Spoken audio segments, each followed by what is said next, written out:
Okay, it seems the sound works now. That's great. So let's get back to work.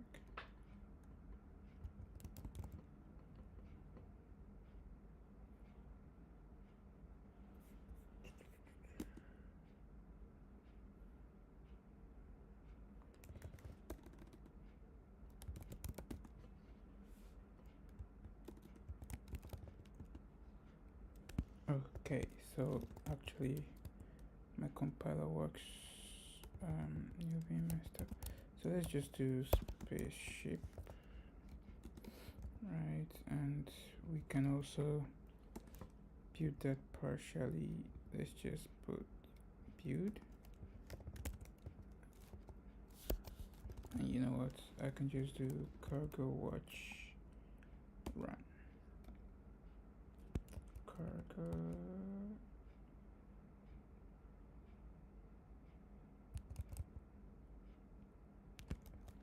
I should have that.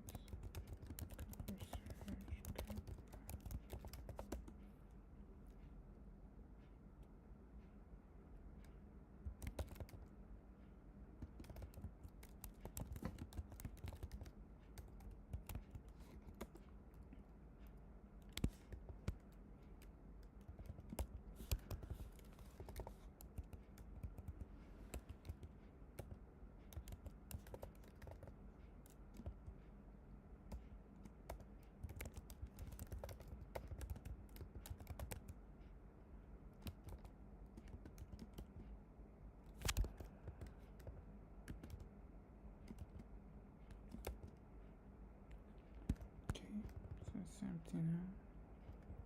So let's try to include something like the name. Do we have other attributes? Let's do the name first. So the name we can do path and yes.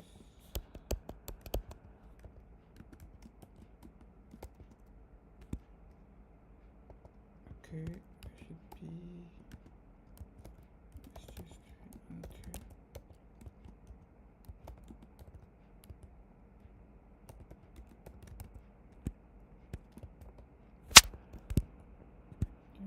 time.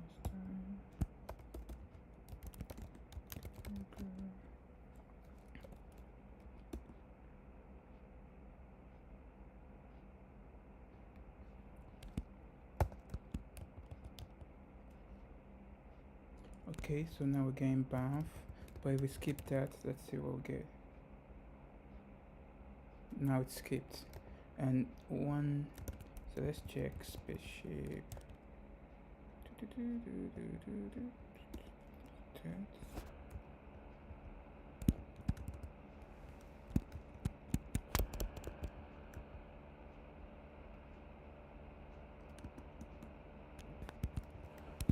got ID created.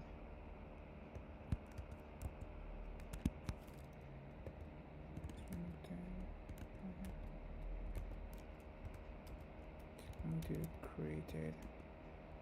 Do we have a default for that? Nope. Do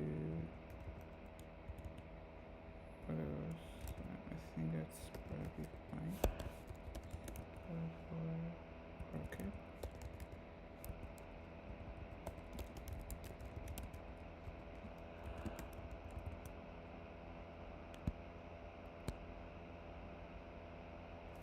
Alright, that's fine. So let's maybe include one more. So spaceship seems to be okay now. How about we do for just gonna cancel accept that.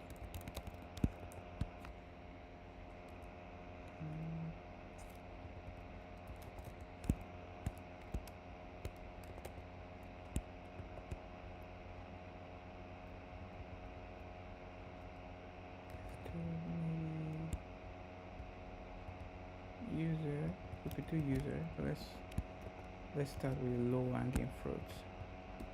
Visit, that isn't that complicated. How about planet? Yeah, maybe we could do planet. Let's do planet. Let's just go to 13, copy that out, and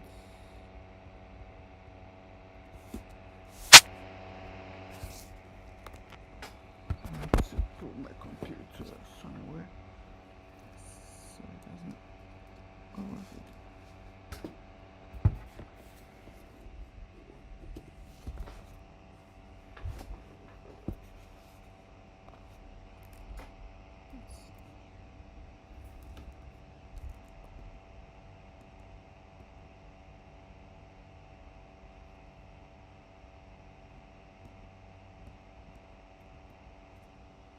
Okay, so this requires some kind of default, I believe. Let's see. For if you're gonna use partial builder, you need a default value.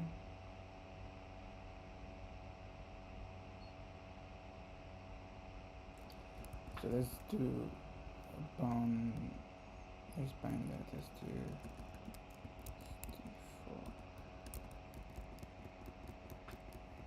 But I wonder if we could make that optional.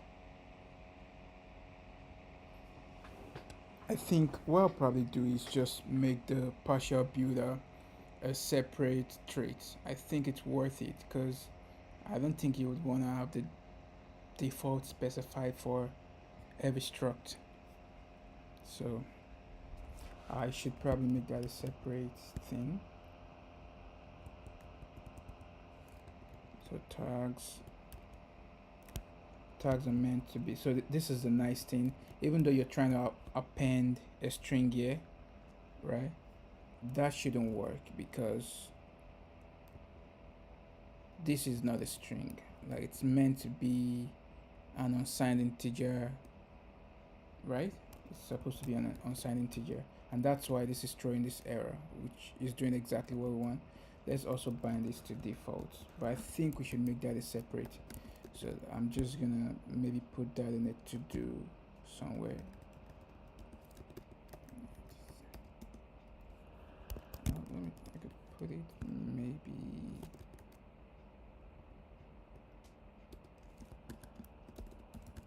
make partial builder trait separate from node. So it can be optional.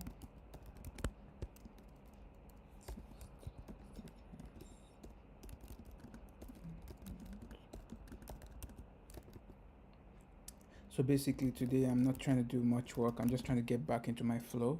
Then tomorrow I can start maybe intensifying work a little bit more.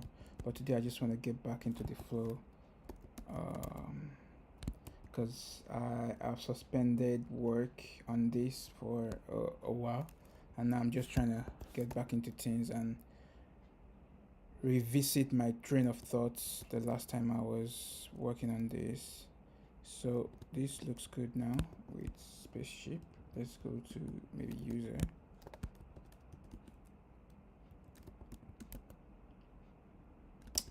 Then we can check main.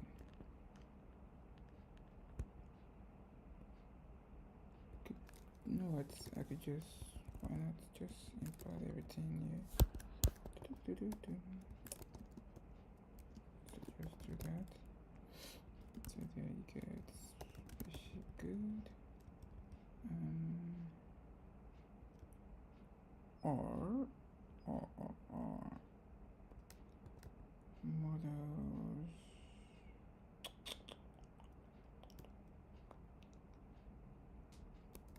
Let's see.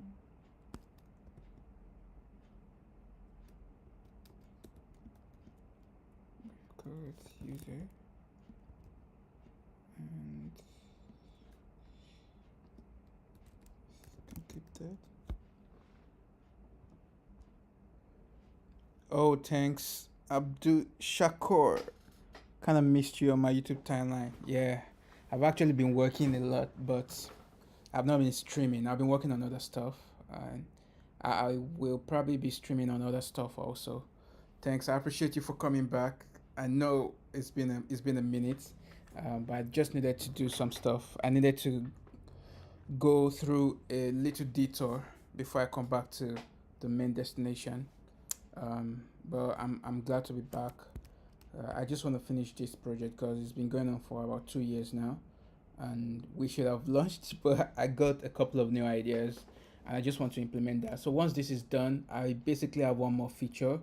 Then I pretty much, once the feature is done for this, I realized that SurrealDB has a 2.0 beta or something. So I'm just gonna upgrade to that version, do the minor API update that I need to do, then ready for the launch. Cause I have Trust also, and I want to get done with both, so we can go into other projects. Thanks, I appreciate. Good luck, and some other projects I'm planning to do after this is done. Of course, we have like future plans for this. Now we're supporting SurrealDB, but I'm looking to support like I've been mentioning in my previous streams, other relational databases and even like document databases and columnar databases like Cassandra and basically ScyllaDB, which is like Cassandra, the MongoDB document database, then Postgres, MySQL. I'm looking to support those as part of this. But some other projects I'm excited to start. I've been spending time, learning more about distributed systems, like the low level stuff, not just the high level stuff. Because I'm looking to build a distributed object storage, right, in Rust. So you think about S3, but in Rust, and I'm really excited about that. And I've been spending time learning more about distributed systems and just reading about the low level details. Then the other stuff I'm planning to work on is the physics animation library for Rust.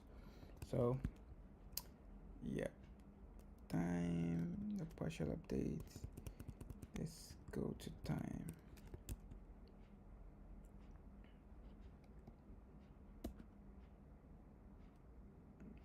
Interesting. Unexpected type seems to be some issues here. So let's start with time. First, it's complaining about this. And this should actually work. You shouldn't have to have string alone. You should be able to have a literal. So I'm quite. Oh, okay. I think that's the case. But in case of the table name, you don't have to stringify because this is coming from Sarday, right? So you have to obey. Sarday doesn't support this. Myself, I support this. You don't have to stringify this, but if you want, you can also do the same. So if you do this, oh, my bad, my typing is getting terrible. So this will work, but if you do this, it also works if it's just a simple stuff. But if you're gonna do something a little bit more complex, naming, let's say you've got something like organization user, then in that case you want to stringify it. You need to make it a string literal. I think I might just switch back to my terminal. You need to make this a string literal, but of course it has to align with the name. So let's just skip that, because in that case you would have to do something like string user, then this would be kebab case, and I don't think you want to use kebab, so you probably want to use this, and that would be snake case, I believe.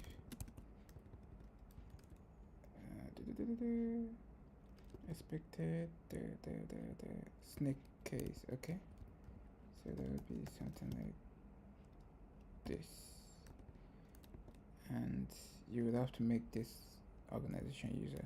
If you do this, it's gonna error out, so the name has to align. But if you want the table name to be different from the struct name, there's an extra attribute to do that you can do relax table name. I believe that was that. Okay, so it's relax table. That's why this is good. So you can just do relax table. But if you don't have this, then the table name has to align with the struct name. But anyway, let's revert all that. So that's is fixed. What else? In out must include in out. That is interesting because there is out and there is in,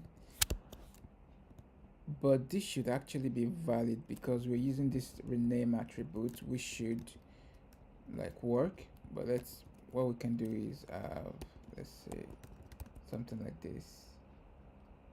I can do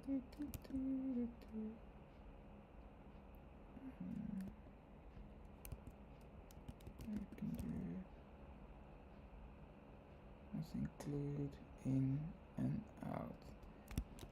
So that should actually work. This should work. Let's be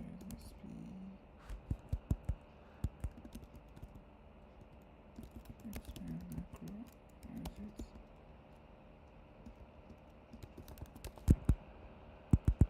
Let's expand.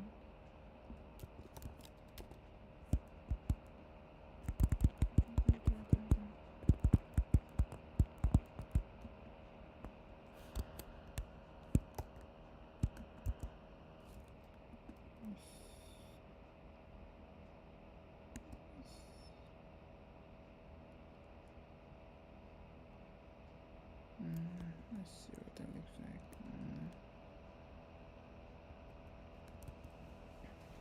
Struct must include that.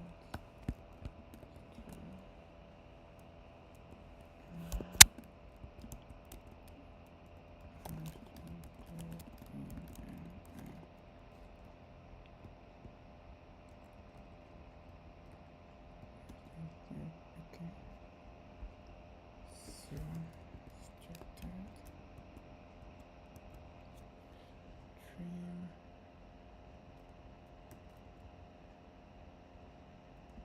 This. Field. Oh yeah, I'm just using the field name, but I should actually consider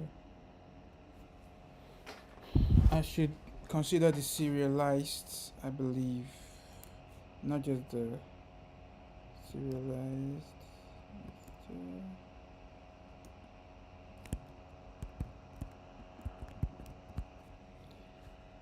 Yeah.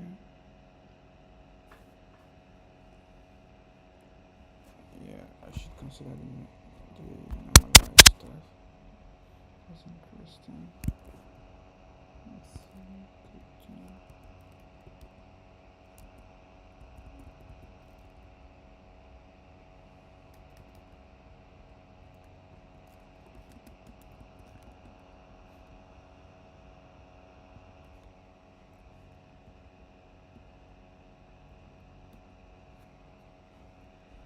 To be field name.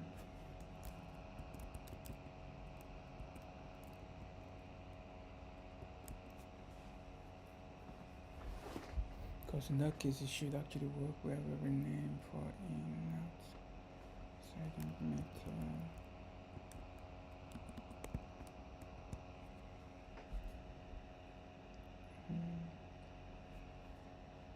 To the guidance.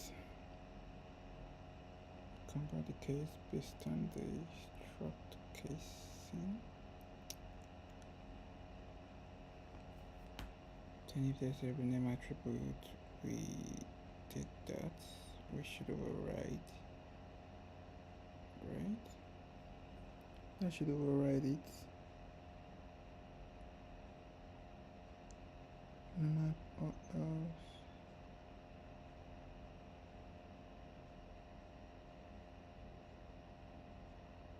So that field identification.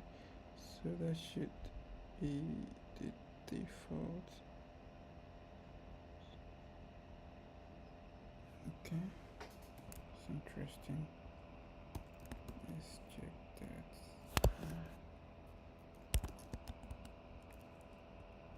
Yes.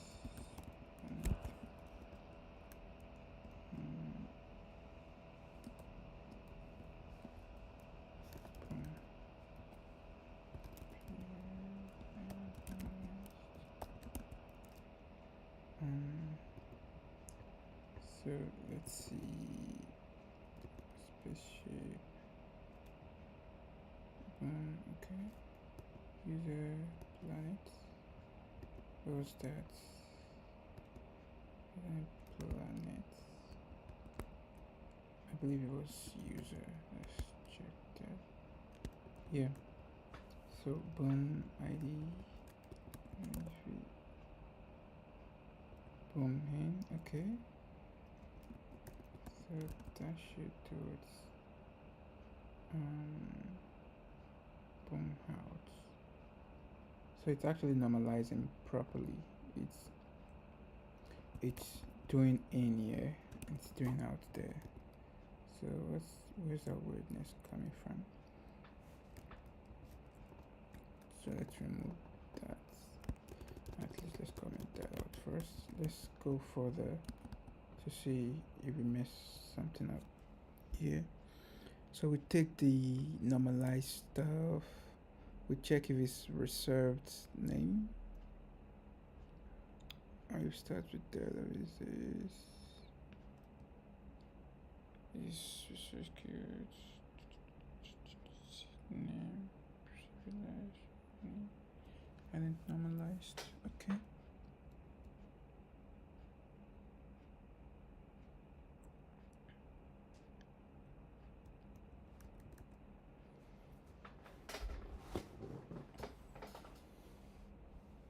So for the normalized, so we trim that and we ident with name. Okay, so I create that as raw anyways. So let's check the age. I think I might. Is it fit? Yeah, but that should stay just as ident original.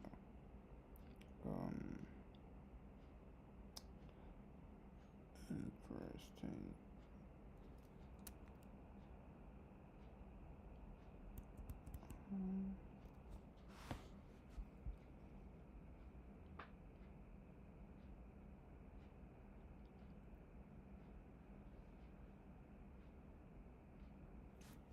I think I see where the issue is coming from.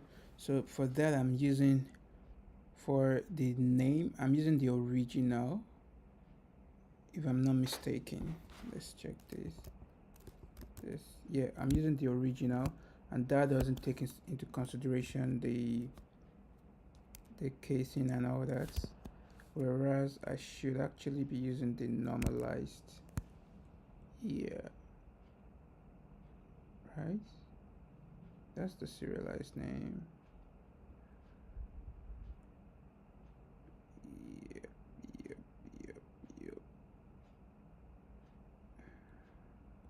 So why did I do this? Did I then normalized?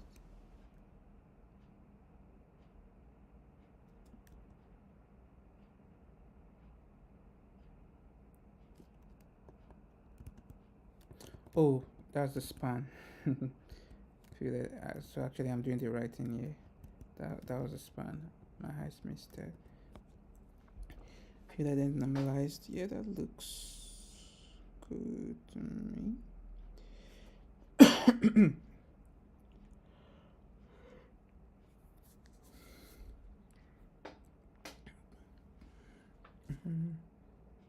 I mean, what I can do also is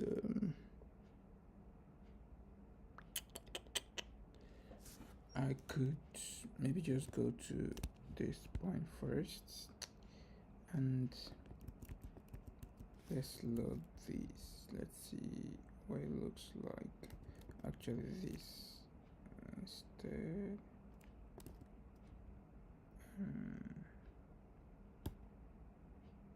So I can do unique.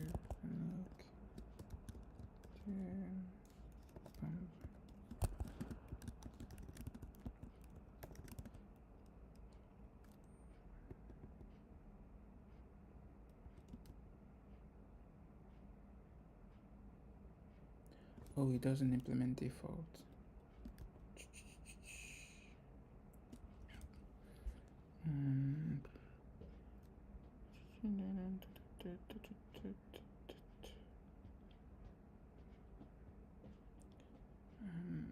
I'm thinking I'm going to let's do this because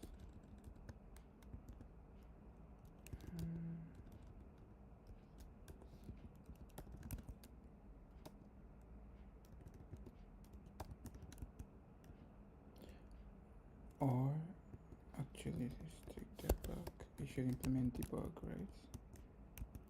Let's see. Yep. So let's see what we have here. Oh, it's gonna so we've got ID, in, out, time. That looks good to me. So I need to check the logic itself. But first, actually, I will still try this. Let's try S and let's see what is S. To string. Execute token to string.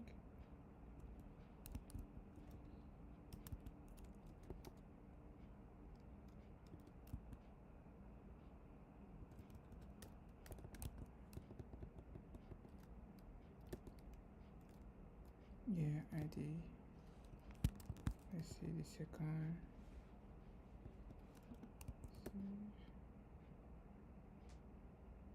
IN, which looks good to me. Out, it looks good. Then time. Yeah, all good. And they should be empty. Yep, out of bound. So the problem is probably here is it has in and out. So there should be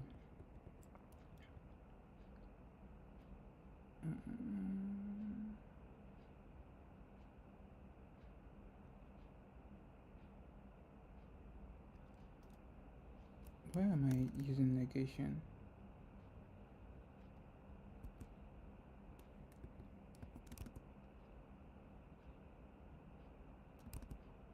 Why do I have that logic there? That's weird. It should be as in and has in would be if any of them is in and and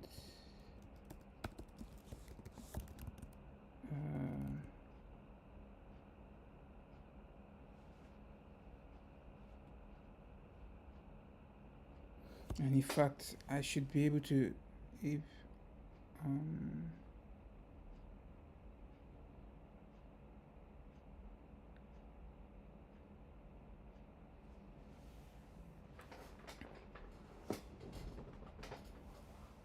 yeah, I mean I can definitely improve this logic.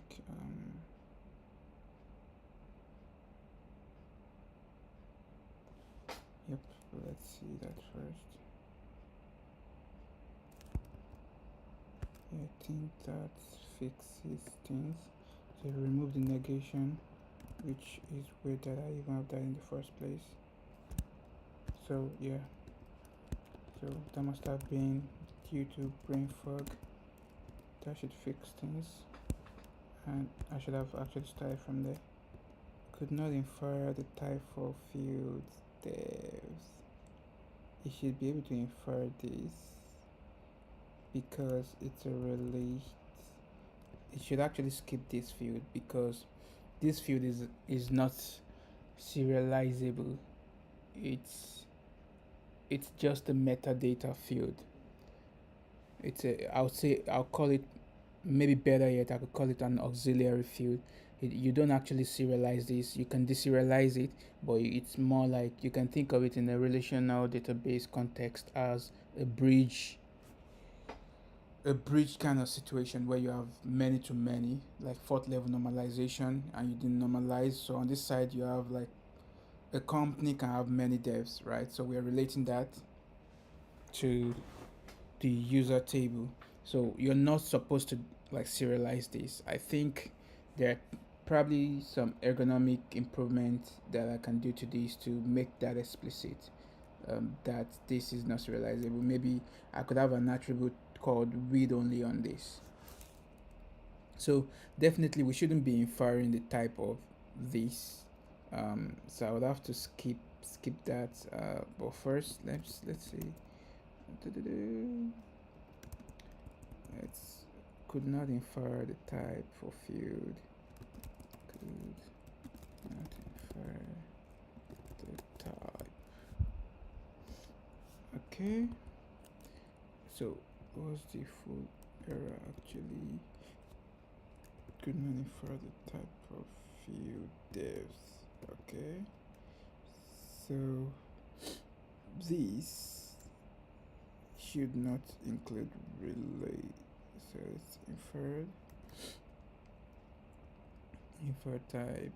Heuristically, we'll take the field name, relation type, and data type. So relation type, I believe, should just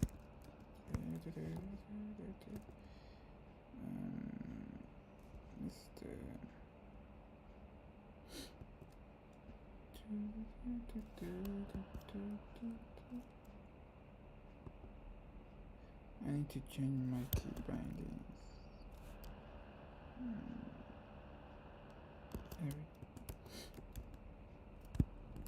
So relates. So let's see infer types.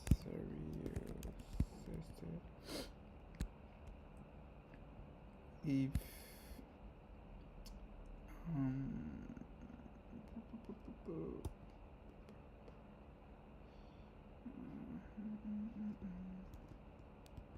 so check blah blah blah.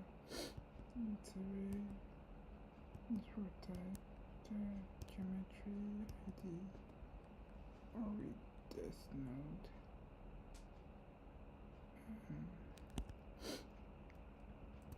Okay, saying if it's a relation, basically we're returning empty metadata, and I think this should probably, let's see, we may need to improve some stuff.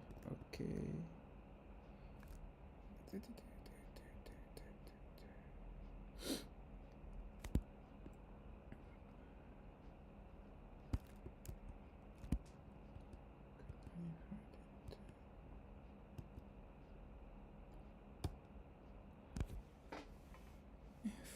So we're getting inferred.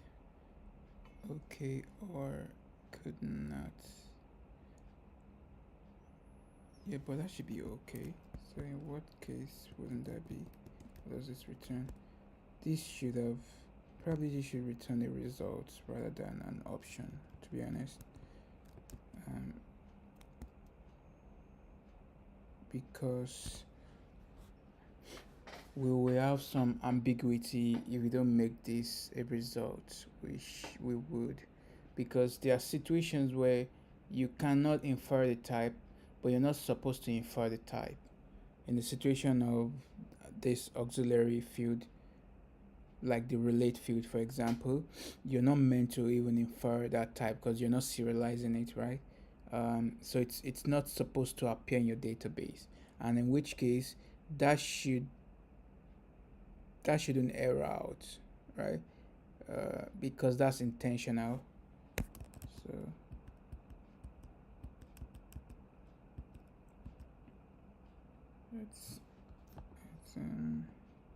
so basically we're just returning, I think, let's look at these.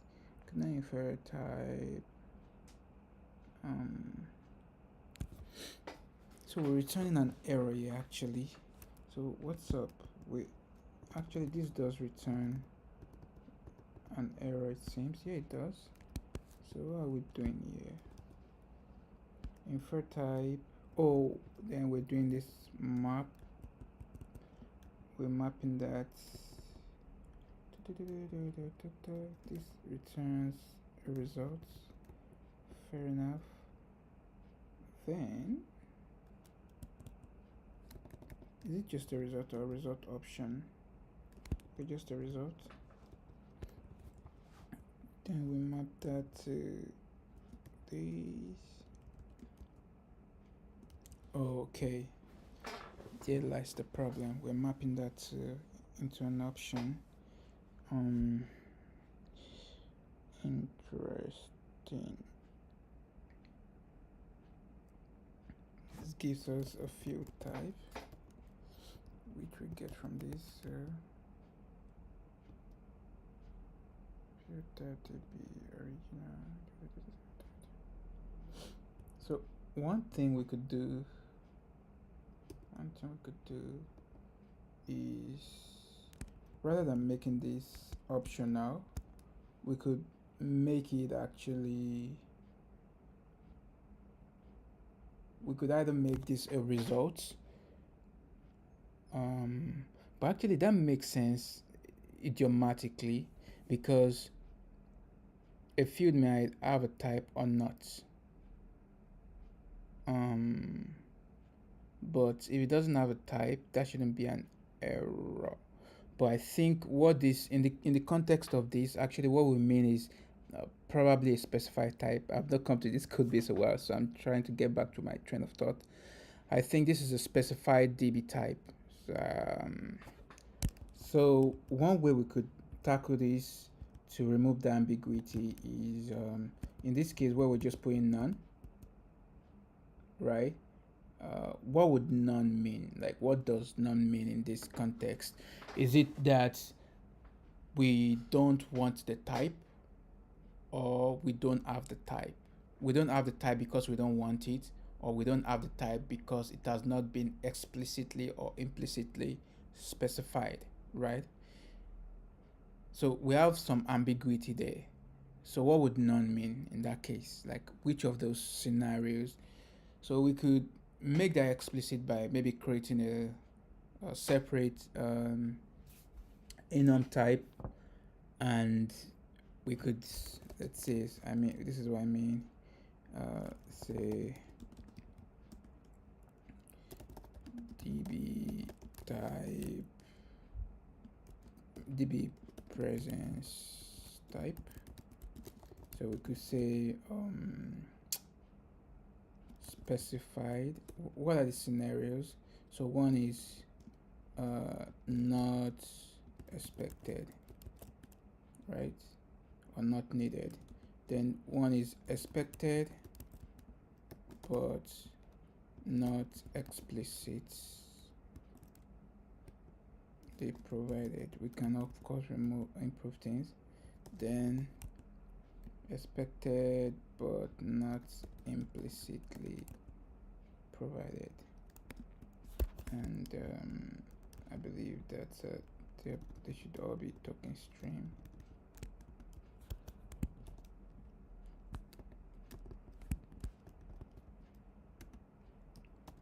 So they should be token stream, and they should also token stream.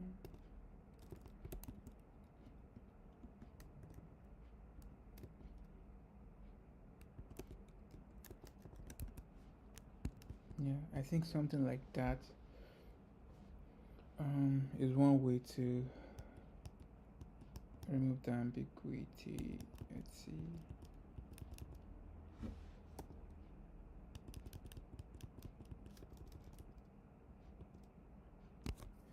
That's one way for sure.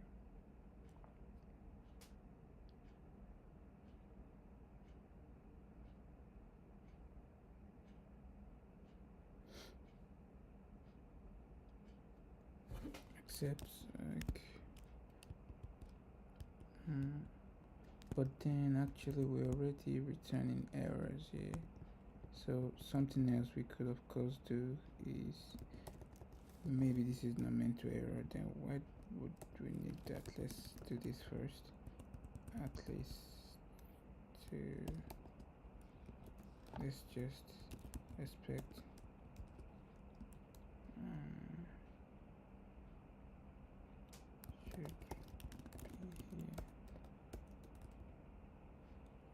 should be here. But it's not in every case that we actually need the type. So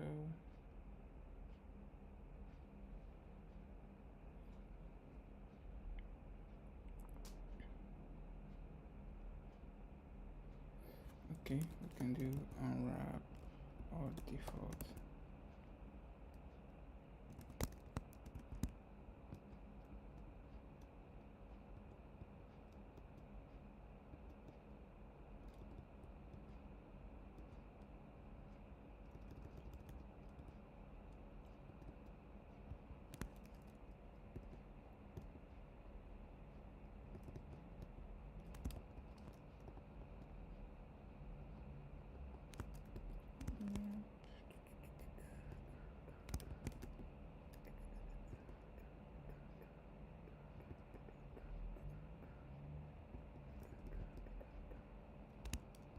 Yeah, I think that's probably the way to go, because we are already handling the error at the top level.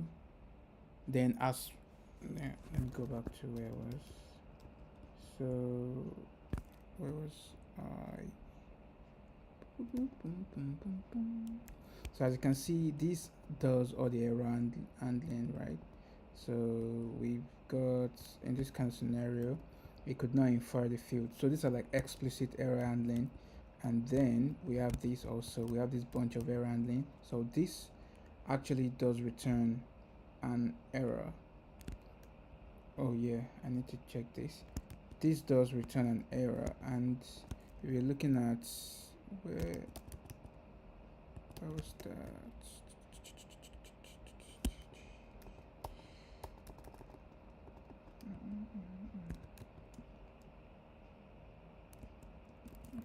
Let's see.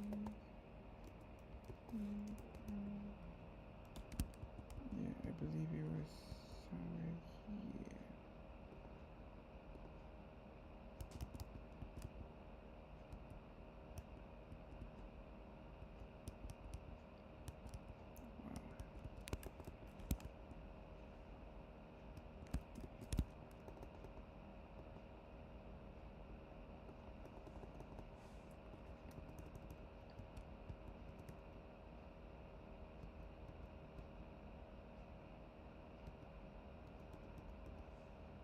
I need to actually refactor. I think we can definitely improve this module.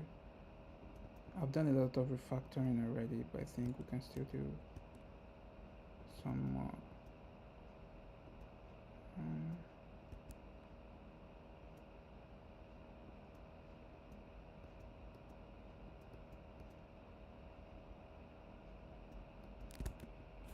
Let's see.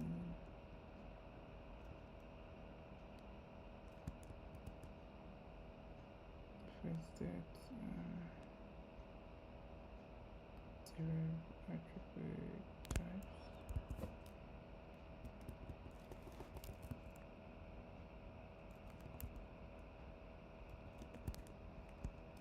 Okay, here.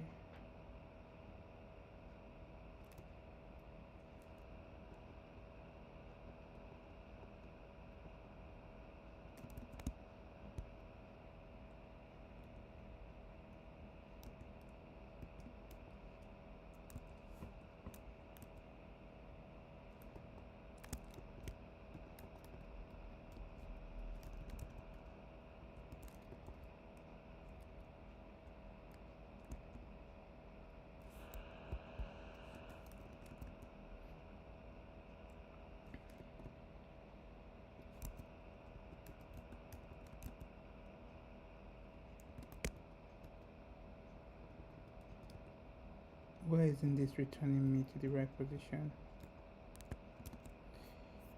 I'll just use this, I guess. Let's get back to that.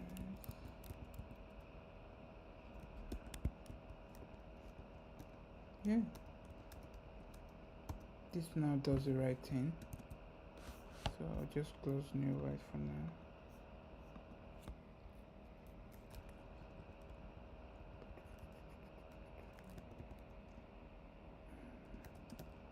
Just gonna wait for this to load a little bit.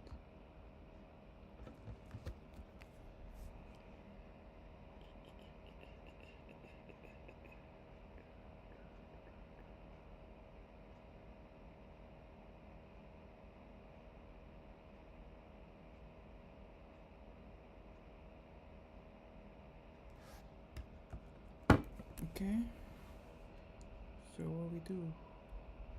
What do we got here? Let's get user tutors. Okay, let's check the name. Okay.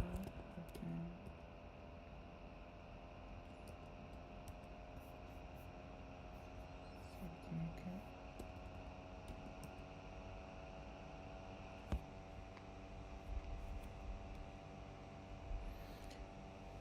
I'll let the Rust analyzer kick in because I'm streaming. It might maybe be a little bit slower.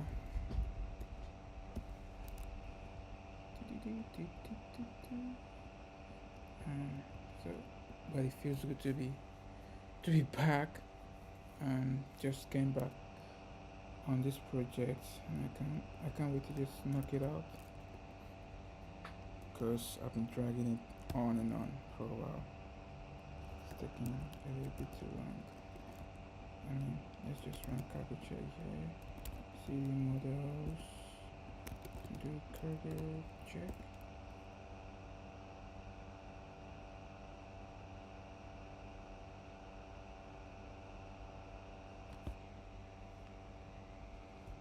It's taking some time.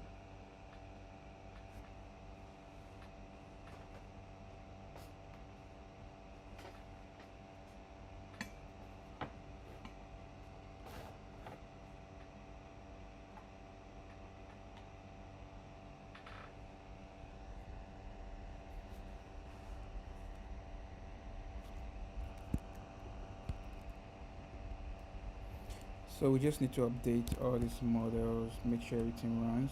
Once everything runs, there might be a couple of things I need to check in our derive macros. I will update those.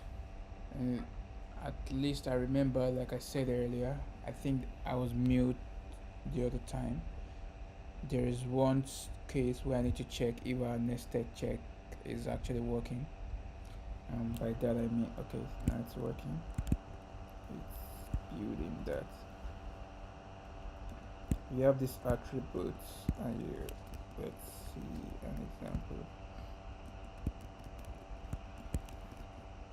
If you specify a type, in this case we have like array, record, blah blah blah. Right, just making sure they are properly checked. I believe I have that done already. I just need to confirm that everything works as it should. So if you make any mistake here, it's gonna check it. If you mistype any of this, it's gonna check. But I'll just wait for this to run real quick, then we can move ahead with that.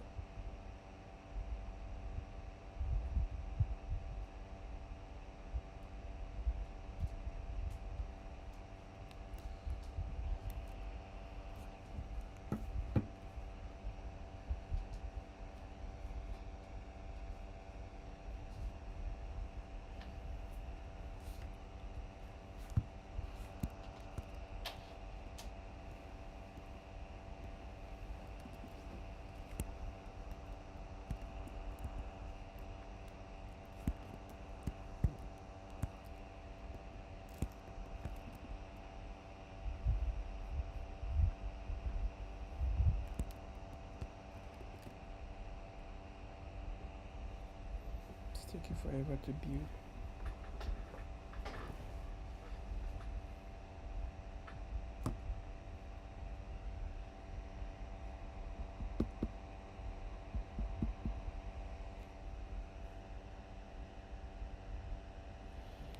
Yeah, I can't wait to be done with this. I think if I dedicate a week, although I'm still doing a lot outside of this project, so that gives me a bit limited bandwidth. But if I could dedicate like a week just focusing on this, I will definitely finish the whole thing. Um, and I'm still striving to finish everything within a week, but that might be maybe a little bit ambitious. Um, a little bit too ambitious.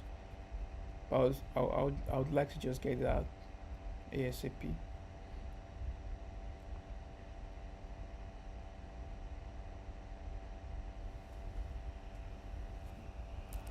I have a bunch of other projects I'm excited to start working on, and especially like building end user application.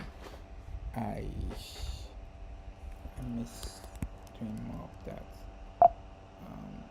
Okay, derive attribute types. Oh, I see why you had to rebuild everything, because of course I made a change in the derive side of things. So we just need to check the types, and let's go to scan. Yeah. So what's that?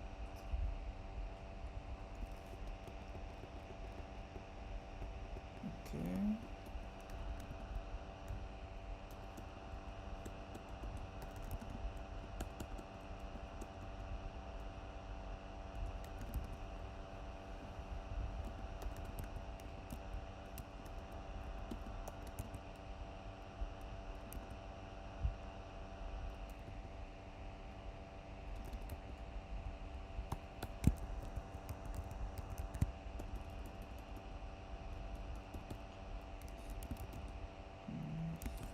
Check. Might also take a bit to run.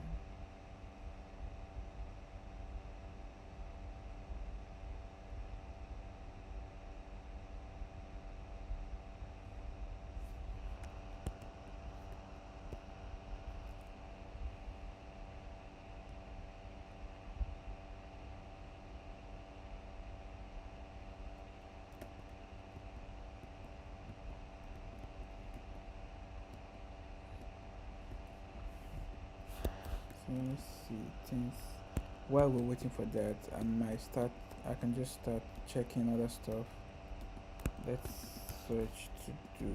I hope I wrote to do for those things, or maybe fix me. Fix me. Do I have any?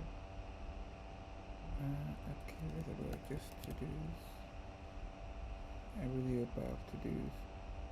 Confirm if a constant function has to be. Okay, that's trivial.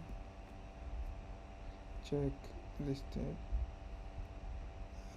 Okay, that's trivial. See to do.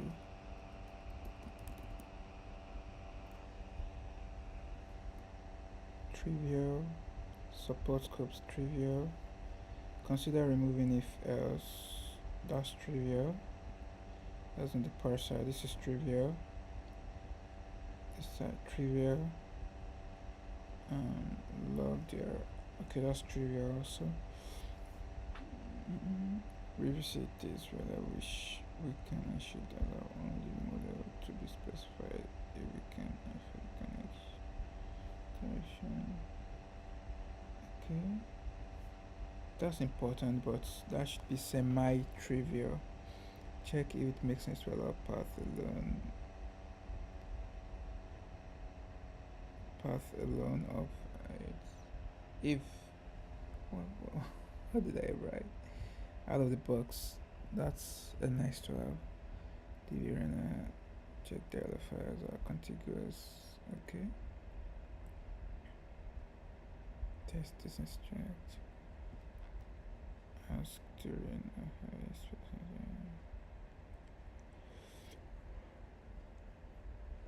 okay, trivial.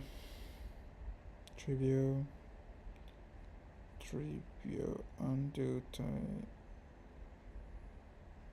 That's not trivial. If to alter informal specific trivial.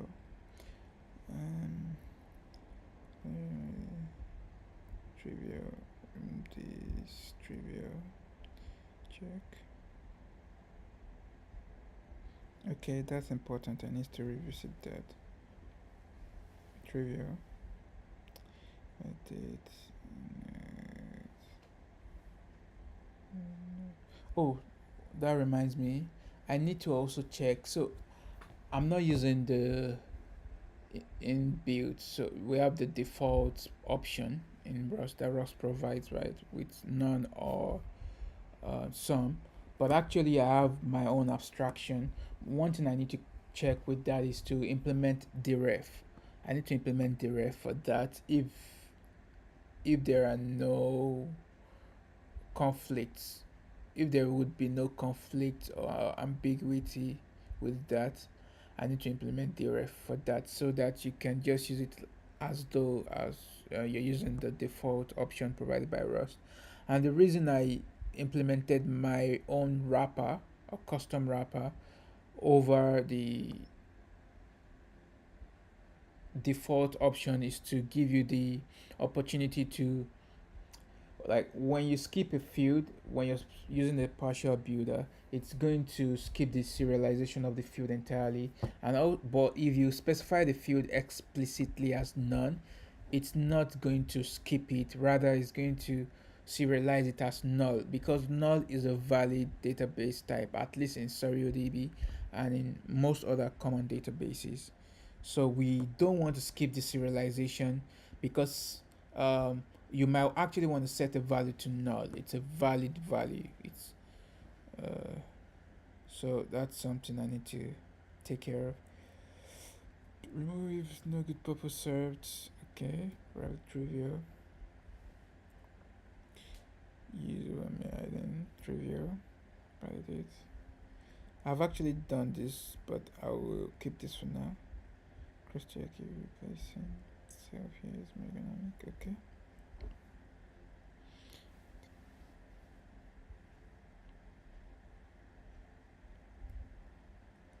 remove remove these. Okay, completely the document retain. This document may be passed to div. So these are some things I also need to just fix. Oh, this is obsolete because now I'm to do what's previously staging, blah blah blah. Sorry. Yeah. Okay, I need to update the tests. Let's start. Maybe pass to the filter.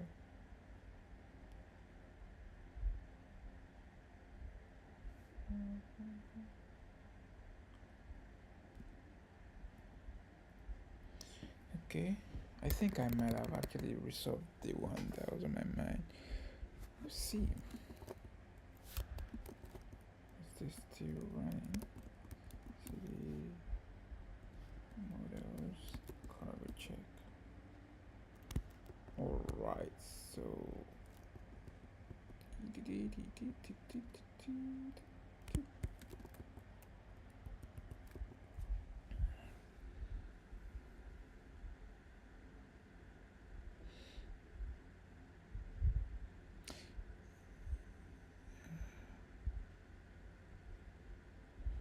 we wouldn't even need span anymore.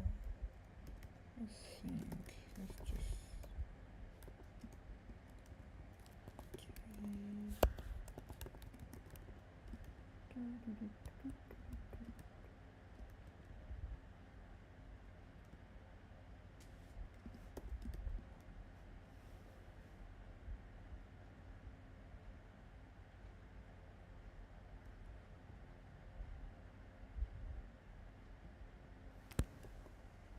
that returns a result.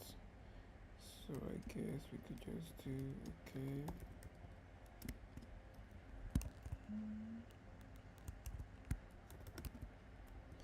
And we wouldn't need that because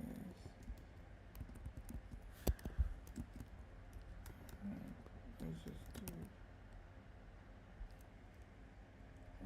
master.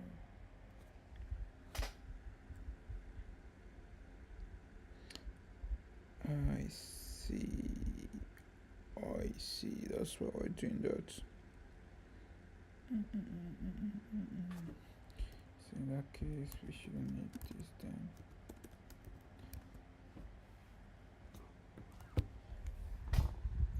Insights was good. Hey, I got a question. I'm looking for a great Rust developer to answer it. Which is the best Rust ORM at the moment? I've tried Diesel but felt very limited compared to what I had in C#. That's a good question, and welcome to the channel. So that's a good question. I guess it depends on what you're trying to do, but SQLX, have you checked out SQLX? SQLX is a good option. It's not really an ORM.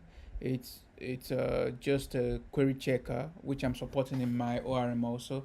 But SQLX is good, and there is CQuery, CORM.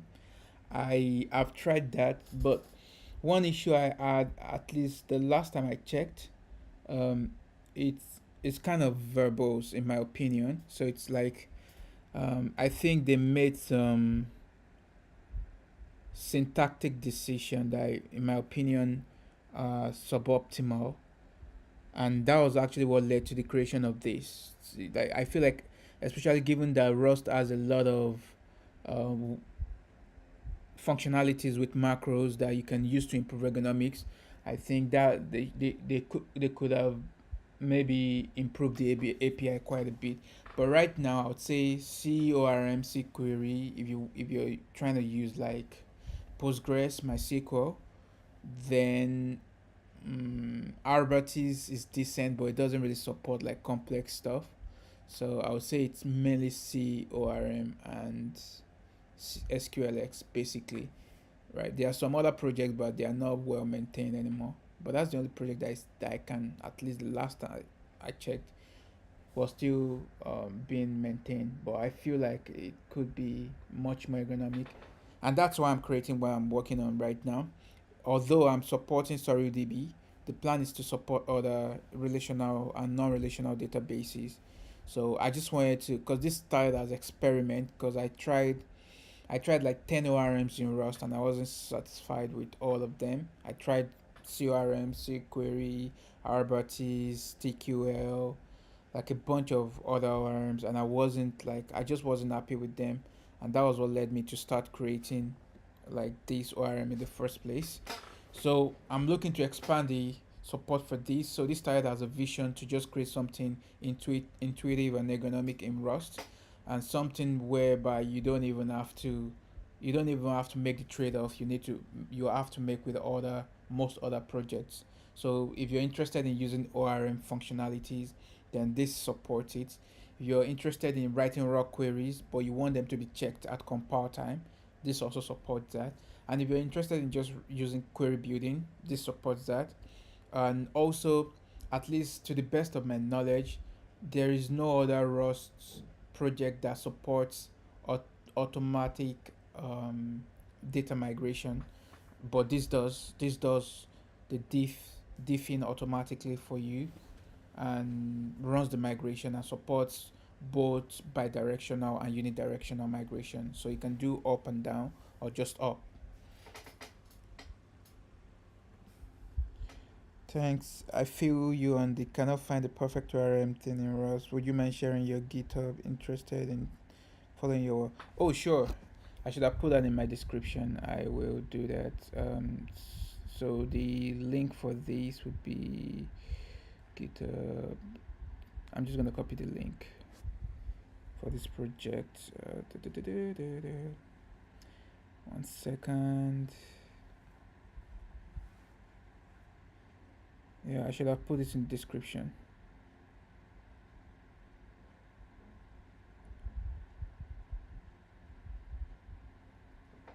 So the idea is to just make this very robust and support a bunch of other databases. And I feel like once this initial implementation is done, I have a series of blog posts that I'm looking to write, like why I created this, the problem is trying to solve. And also, I didn't mention there's one stuff I introduced. You'll see in the README.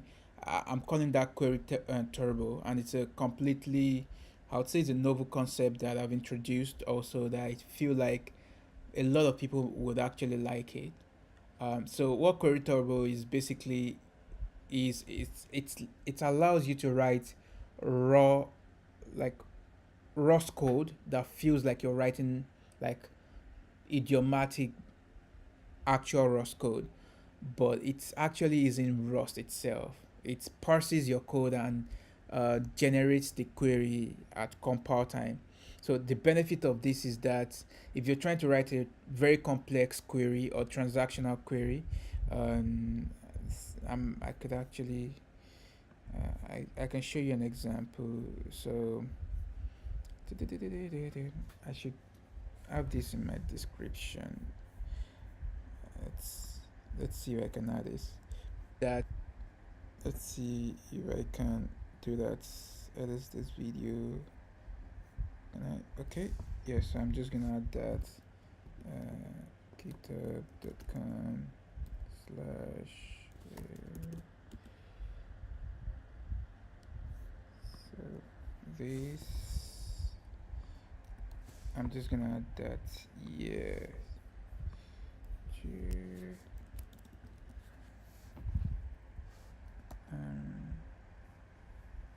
Yep. GitHub link. Save that. Yeah. So this is what I was talking about. So for example, there's the query turbo and query transaction. Let's go for something simpler first. So you can basically write a transaction query, and this is almost like you're writing a normal Rust code, and it just does everything automatically for you, and it binds all the variables. It does it like the nice thing about this is you can declare a variable outside here and use it within. And even within this, for example, we're declaring balance, but we're able to also pass balance, like for example here, and we can also do basically traversal. So here we're traversing and we're getting the amount field here. And what this E means is it's just a short name for empty. So within this, you can also have like, you can say, if you have a list of something, you can say, give me the second item. So you just basically use square bracket 2 or 1 because it's zero based index. Or you could even have like a SQL query. And I have those in the test. I'll add that in the example and you see a bunch of that. And another stuff is, you can have like very complex query. In this case, for example, we have if else statement. You can have like a let statement. You can have a standalone expression. You can have a nested if statement. You can have a for loop.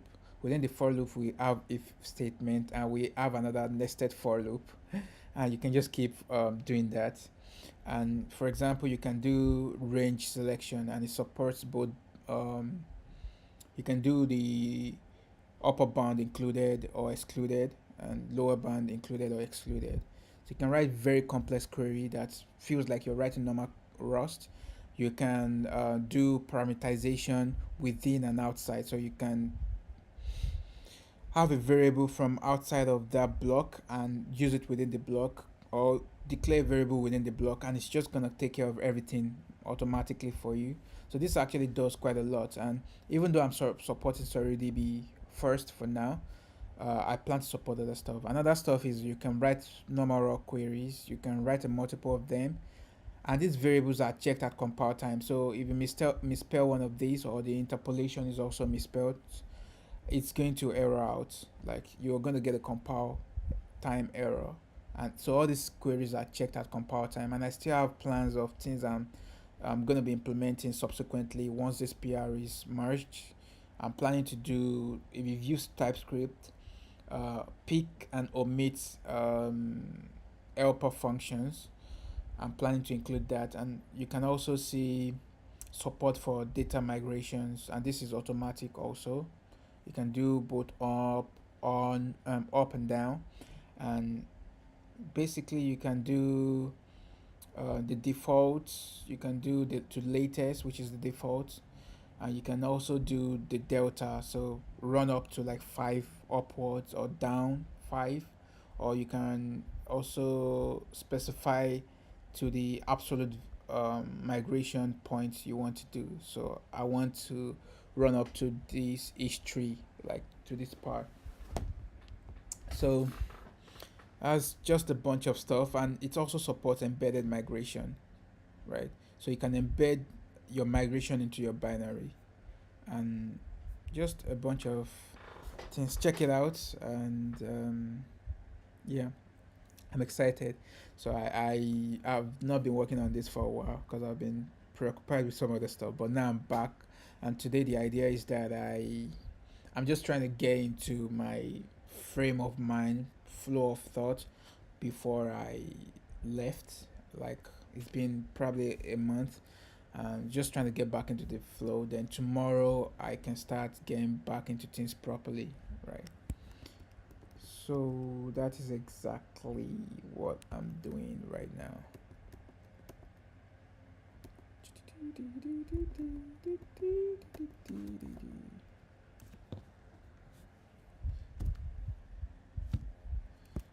It's cleared. Now let's rerun cargo check. Alright, looks good. Missing devs. Okay, I see where that might be coming from. Let's go up.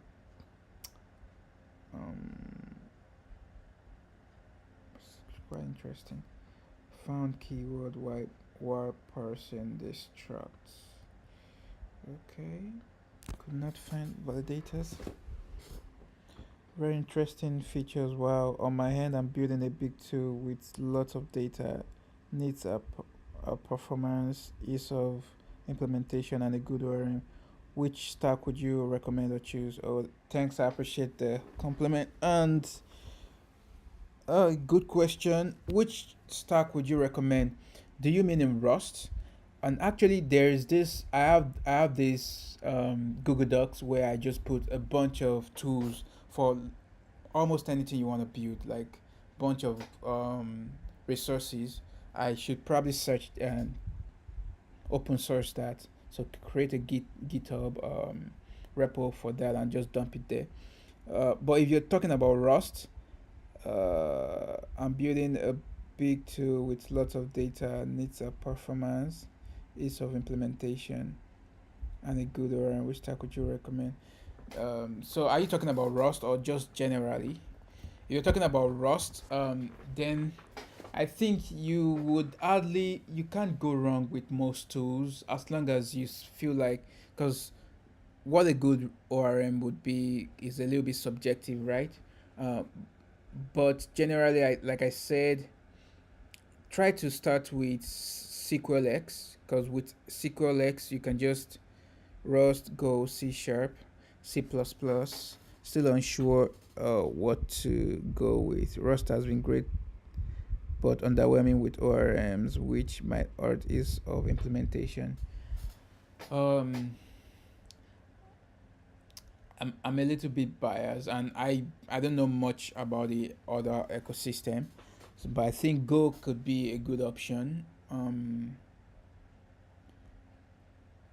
But I think you can actually get pretty far with SQLX. Have you tried that? If you've tried SQLX and didn't fulfill your need, then I think something like CORM might not be what you're looking for, because I would say it's quite unergonomic for me, at least in my own opinion. So that might not be something. But if SQLX will work for you, I would say Rust actually has quite a lot. Axum is a good option if you're looking for a server. I would say Axum is probably what I would go for. I also like Poem. Poem is done by the same guy that created a Sync GraphQL, and he's a very hardworking guy. SQLX is a good option because basically what SQLX does is that it allows you to check your queries, so you can write your raw SQL queries, right? You don't have to use query builders, you don't have to use ORMs, right? And that has its own trade-off. But what this allows you to do is, let's actually visit the page. SQLX GitHub Rust.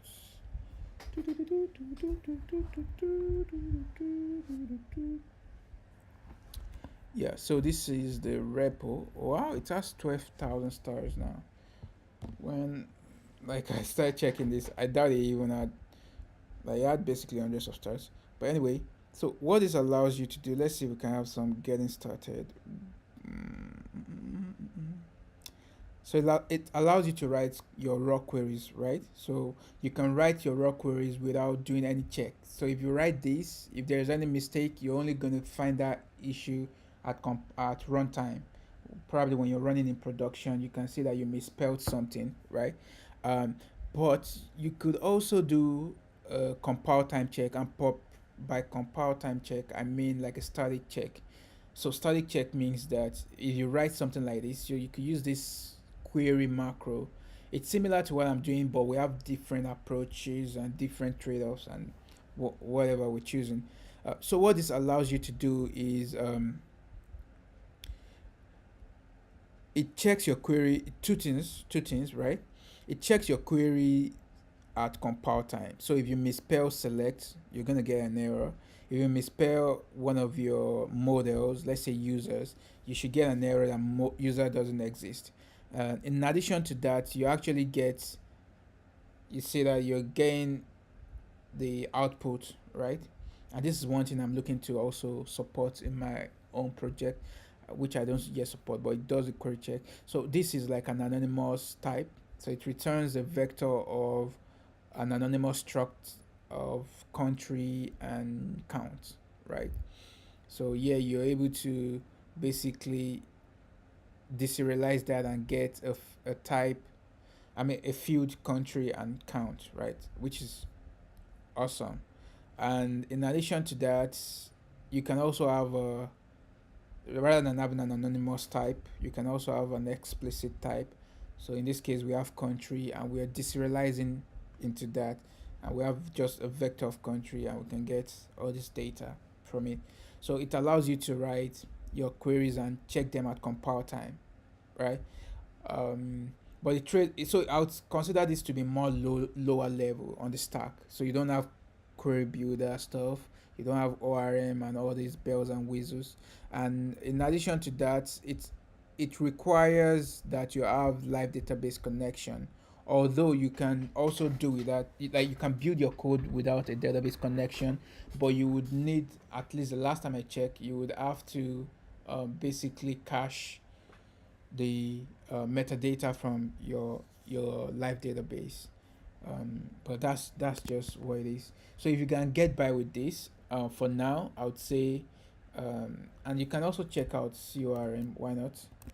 CORM. It's, I would say it's quite good if you don't mind the trade-off it's made. So this is the one. I'd say it's a good one, right? But for me, I I wasn't very happy with the approaches and the syntax, but it's also great work by the the the people that have built this. So these are the two things you can check out right now. I would say they are probably the most mature options you can. Then if you're trying to choose a server, I think Axum is a good option. Poem is also good. There's also Warp. So Poem Rust, and I'll tell you why I would probably choose. Then of course there is OG Actix, Actix Web, Rust. Then Look, I believe, is also working on Pavex, but that's still in development. But these are probably like the three most common ones.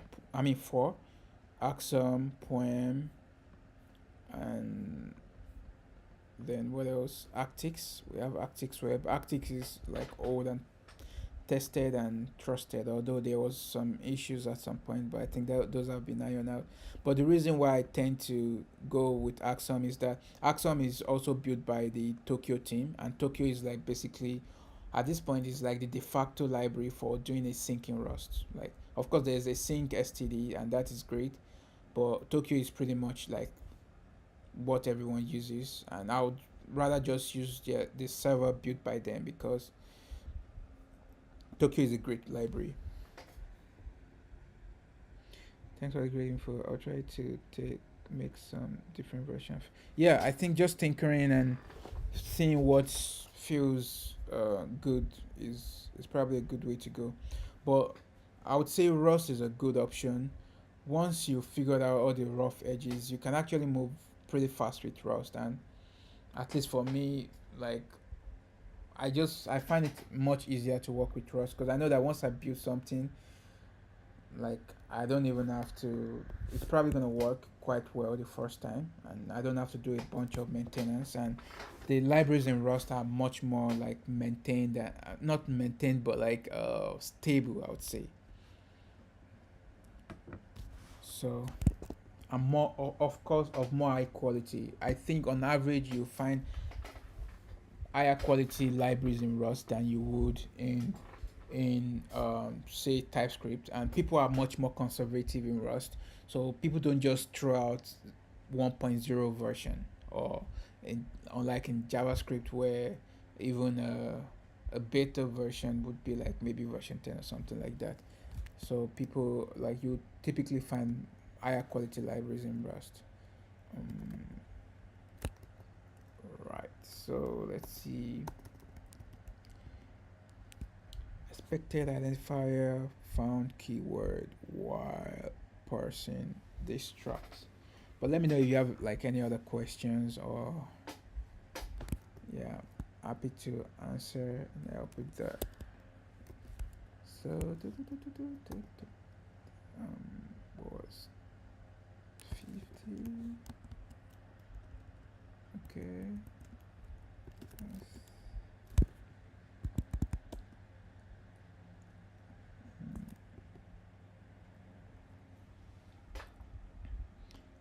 Expected what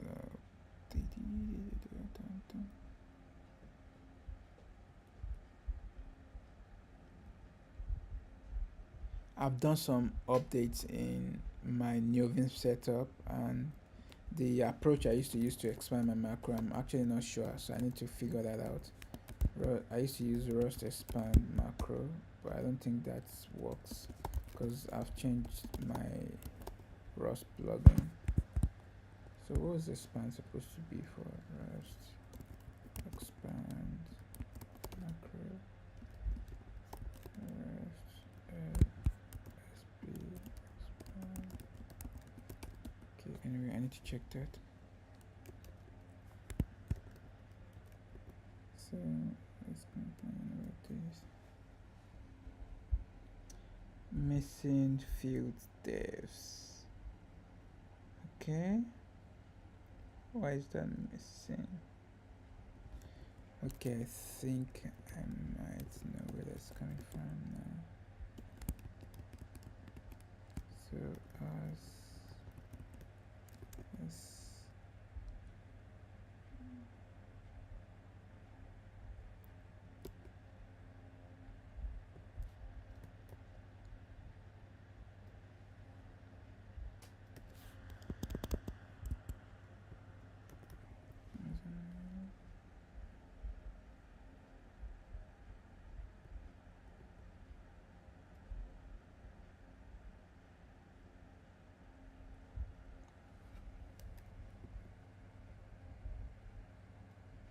oh, this should actually be this. Yeah, that should be that. It doesn't have any notes.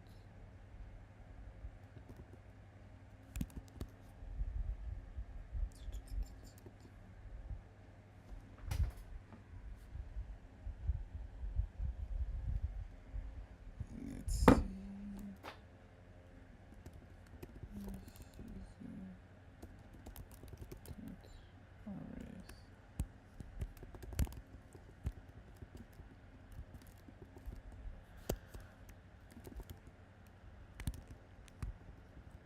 Just include in and out, and it does.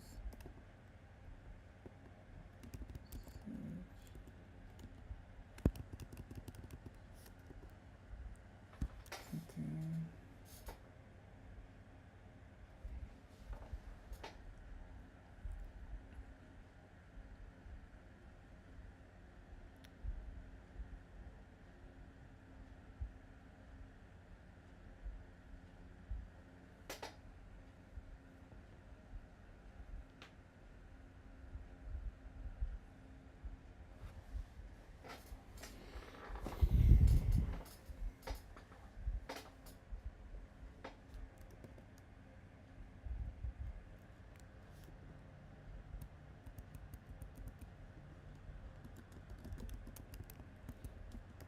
I definitely need to make partial builder separate macro, but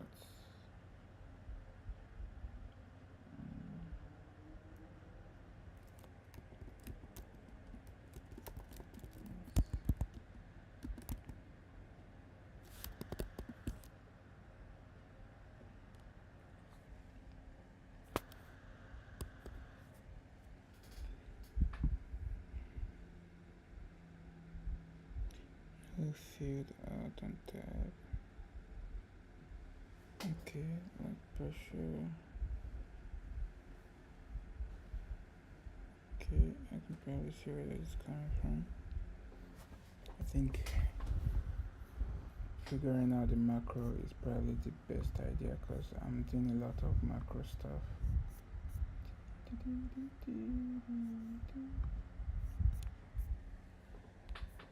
Let's check my new Vim stuff.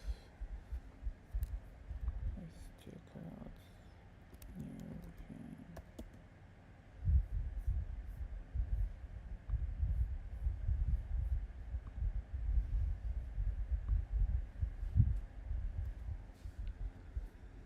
Oh, I mean, I could have just checked it from here actually.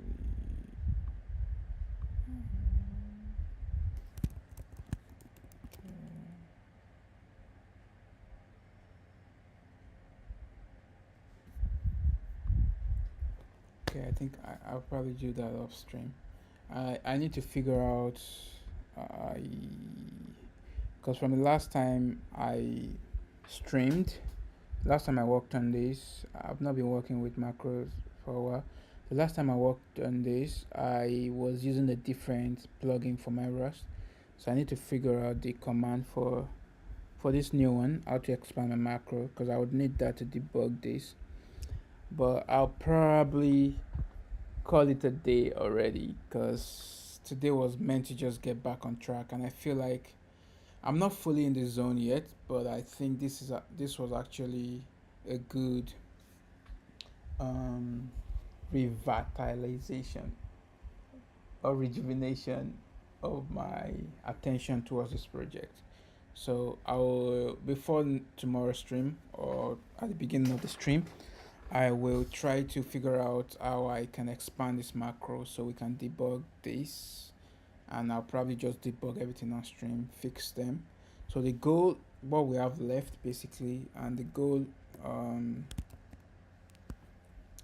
of what I want to do now is to fix all these remaining errors with the models, because I did a bunch of refactorings, I added a bunch of features.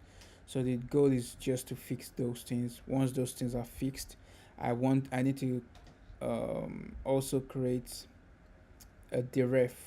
I need to implement deref for my custom wrapper option. I think I'm calling it maybe, probably. In addition to that, we need to write a bunch of tests just to make sure that things are working as they should, and to make it easy to maintain and support other databases in the future. And once we have that, I will clean up all the to-dos. I could do that in another PR, but yeah, we'll see. I could do those in another PR, but just merge these, and once this is done, I will support pick and omit helper method or utility functions. And once we're done with that, I will clean up all the to-dos, blah blah. I'm looking at renaming this project, and then I'll update to the latest upstream for SurrealDB, which is the 2.0 alpha, right? And once we have that ready, I'll basically try to release this close to when the 2.0 will be officially released. And in addition to that, actually, I have the book, so I need to keep the book up to date. And I'm also working on a course for this. So once all these things is done, all these things are done rather, I will be working on Twast, finish that up.